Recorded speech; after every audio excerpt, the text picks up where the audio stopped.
Nous n'ayons nous bon, ma oula me wede, fifana bioto de meo, betolo me wede, tona fa nous bon, wanyingi mina no do nous mide. Il y a des gens dans ce Bénin, non seulement qui ont trahi le Bénin, qui ont trahi notre confiance, mais qui ont trahi le président Yahya Boni.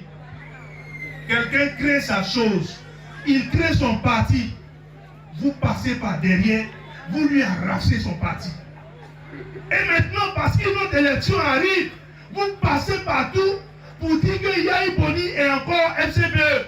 Allez dire à nos parents que Yahya n'est plus FCBE. Allez expliquer à nos parents, Yahya n'est plus sur le colis. Désormais, c'est le porteur de flambeau. La main que vous voyez sur le logo là, c'est la main de Yahya. La main, cette main là, c'est la main de Yahya. La main qu'on a dessinée là, c'est la main de Yahya. C'est lui, en réalité, c'est une photo qu'on a dessinée. C'est la main de Yahya, vous voyez. Donc reconnaissez désormais, Yahya n'est plus avec le Cori. Yahya est le porte-flambeau du parti des démocrates. Parce que Yahya était un démocrate. Allez expliquer ça. Allez dans les villages de Sakété. Allez dans les villages d'Adjaoré. Allez dans les villages d'Ifaï. Allez dans les villages de Pobert et de Ketou. Dépassez les frontières du plateau. Rentrez dans Ouekri. Rentrez dans le Zou. Et expliquez à nos parents que la main que vous voyez, c'est la main de Yahya. C'est Yahya qui a frappé le flambeau. Yahya n'est plus avec le Cori. Expliquez à nos parents. Parce que le 8, par la grâce de Dieu, nous vaincrons. Je vous remercie. Merci beaucoup. Vous doivent tout. Et parce qu'ils vous doivent tout, ils parleront de vos problèmes. Parce qu'ils vous doivent tout. Quand ils voudront lever la main, ils penseront à vous. C'est pour cela que vous devez voter massivement la liste des démocrates le 8 janvier 2023. C'est ça qui est la vérité. C'est ça ce que vous devez pouvoir faire le 8 janvier. Et je vais vous dire, le 8 janvier 2023, maman, papa, nous gagnerons. Nous gagnerons non seulement dans le plateau, mais nous gagnerons dans tout le Bénin. Ils ont commencé à dire partout que nous n'aurons pas 10%. Allez leur dire, ça a eux d'avoir peur de 10%. C'est pas nous. Non, ça a eux d'avoir peur de 10%. C'est pas les démocrates. Les démocrates n'ont pas peur de 10% parce que nous comptons sur vous. Nous savons que vous allez non seulement voter, mais vous allez faire voter pour nous. Comme une seule personne, nous allons dire non aux dérives antidémocratiques. Parce que nous sommes un peuple démocratique. Mais maman, je sais que depuis quelques années, quand vous allez au marché, vous ne vendez plus. Parce que l'argent ne circule plus. Je sais, les travailleurs qui sont ici, on vous dit que la vie est chère. Et quand on vous dit que la vie est chère, on vous prend deux raisons. On vous dit premièrement, maman, la vie est chère à cause de la guerre en Ukraine. Est-ce que l'Ukraine vous concerne? Est-ce que l'Ukraine vous concerne? Est-ce que le Covid même vous concerne? Le Covid ne nous concerne pas. L'Ukraine ne nous concerne pas. Je suis venu ce soir vous dire la raison pour laquelle la vie est chère. Mais maman, écoutez-moi bien. Quand vous allez retourner au marché demain, expliquez aux autres mamans qui ne sont pas ici. Vous leur direz, il y a un de vos fils qui a quitté Cotonou et qui est venu vous donner une explication. Il est venu vous dire pourquoi la vie est devenue chère à Sakété. Mais père, vous allez dire à vos collègues pères qui ne sont pas ici pourquoi la vie est devenue chère à Sakété et pourquoi la vie est devenue chère dans tout le plateau. Je ne suis pas un nouveau à Sakété. En 2016, j'ai fait Sakété, j'ai fait Ifaï, j'ai fait Adjaouéré, j'ai fait Pobert et j'ai fait Ketou. J'ai fait les 5 communes du plateau. Pour celui que vous savez, j'ai fait des mois ici en train de faire la campagne électorale en 2016. Mais c'est déjà du passé. Lorsque je rentrais dans la ville de Sakété, les souvenirs me revenaient à l'esprit. Et j'étais très content de savoir que c'est une ville accueillante, c'est une ville chaleureuse. Vous êtes des hommes bien, vous êtes des femmes bien, vous êtes de bonnes personnes ici à Sakété. Je voudrais vous dire quelque chose. Quand Sakété a 7, tout le Bénin a 7. Quand c'est validé à Sakété, c'est validé dans tout le Bénin. Et donc, ce soir, les démocrates viennent d'être validés à Sakété. Ça veut dire, dans tout le Bénin, les démocrates viennent d'être validés. Je sais de quoi je parle. Parce que l'accueil que vous nous avez réservé en 2016 ici, on était tellement heureux d'être passé par ici qu'en 2016 on avait gagné. Et c'est pour cela quand monsieur le ministre Salou Akadiri, qui est le directeur national de campagne, a dit mais mon fils, tu vas me suivre pour aller à Sakété. Je lui ai dit mais papa, ça sera avec grande joie que je vais retrouver la commune de Sakété. Parce que quand vous validez, c'est que tout le Bénin valide. Et c'est pour cela que nous allons gagner. Nous sommes venus pour vous dire cet après-midi ou ce soir que ce qui se passe dans le pays, vous devez pouvoir ouvrir les yeux. Ce qui se passe dans le pays, c'est que désormais, le pouvoir est entre vos mains. Le pouvoir, mes mamans, mes papas, le pouvoir est entre vos mains. Et vous allez exercer ce pouvoir le 8 janvier prochain. Le 8 janvier prochain, tout Sakété comme une seule personne va s'exprimer contre les arrestations arbitraires. Tout Sakété comme une seule personne va dire au président de la République et au parti du président de la République que dans une démocratie, il faut respecter les normes.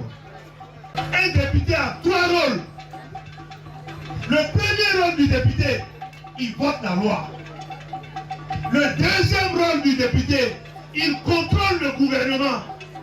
Le troisième rôle du député, il consent l'impôt. Ça veut dire quoi? Ça veut dire que le député donne son avis ou sa désapprobation sur la loi budgétaire ou ce qu'on appelle sur la loi des finances. La vie est devenue chère parce que les députés ne remplissent plus la troisième fonction.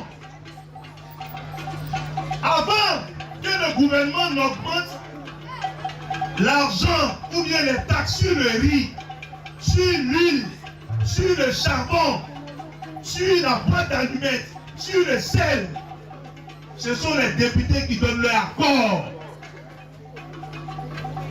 Ce sont les députés qui donnent leur accord.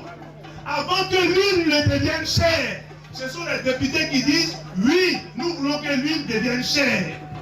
Avant que le maïs ne devienne cher, ce sont les députés qui disent oui, nous voulons que le maïs devienne cher.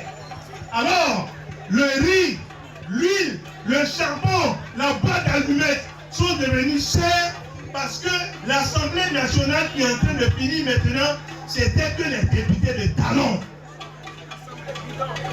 Il n'y avait pas de députés de l'opposition.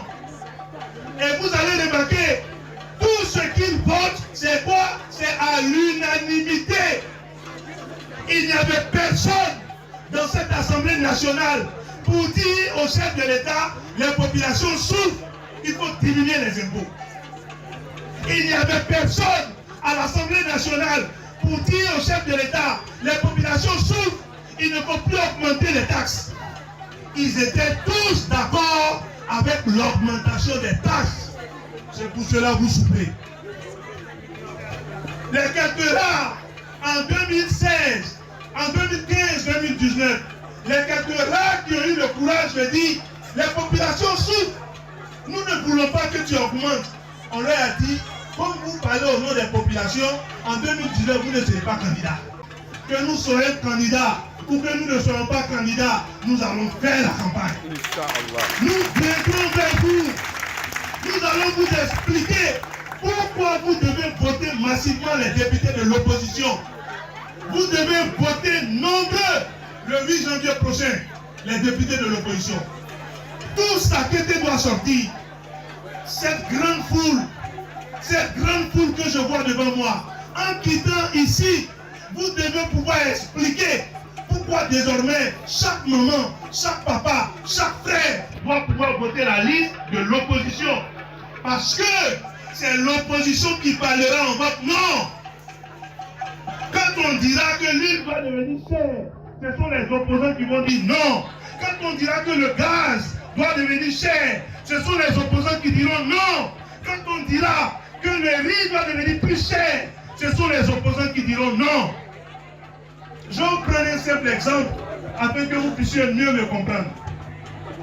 Vous savez, la loi des finances, ce qu'on appelle le budget, la loi des finances de 2002 et de 2022, et de 2022 à 2023, c'est-à-dire la loi des finances qu'ils ont votée cette année. Qu'est-ce que cette loi des finances dit? Cette loi des finances dit, si tu vas acheter une nouvelle voiture en République du Bénin en 2023, tu ne payes plus la douane. Ça veut dire qui sont ceux qui décident? C'est les députés. Les députés ont décidé que pour l'année qui vient, si tu vas acheter une nouvelle voiture au Bénin, tu ne payes plus tu es exonéré de taxes. Tu es exonéré de taxes. Ça voudrait dire l'exonération ou non des taxes, c'est eux qui décident. Et si tout est devenu cher, c'est leur faute, c'est pas le Covid. Si tout est devenu cher, c'est leur faute, c'est pas la guerre en Ukraine. Parce que les Ukrainiens ne connaissent pas Sakété. Poutine ne connaît même pas le Bénin. Donc si on a des problèmes au Bénin, c'est à cause des députés de talent qui ont refusé de défendre le peuple. Vous méritez d'être défendu. Et parce que vous méritez d'être défendu, vous devez envoyer au Parlement des gens qui auront le courage, sans avoir honte, sans avoir peur de vous défendre. Un fils de Sakété ne doit pas avoir honte de défendre les problèmes de Sakété au Parlement. Un fils du plateau ne doit pas avoir honte de soulever les problèmes du Sakété du plateau dans le Parlement. Un fils du Bénin ne doit ni avoir honte, ni avoir peur de soulever les problèmes du Bénin dans le Parlement. Mais comme ils avaient été nommés et qu'ils n'avaient pas été élus, donc ils ne vous devaient rien. Et comme ils ne vous devaient rien, ils ont parlé au nom de leurs bêtes. Ils n'ont pas parlé en votre nom. Parce qu'en réalité, ils ne vous devaient rien. Dime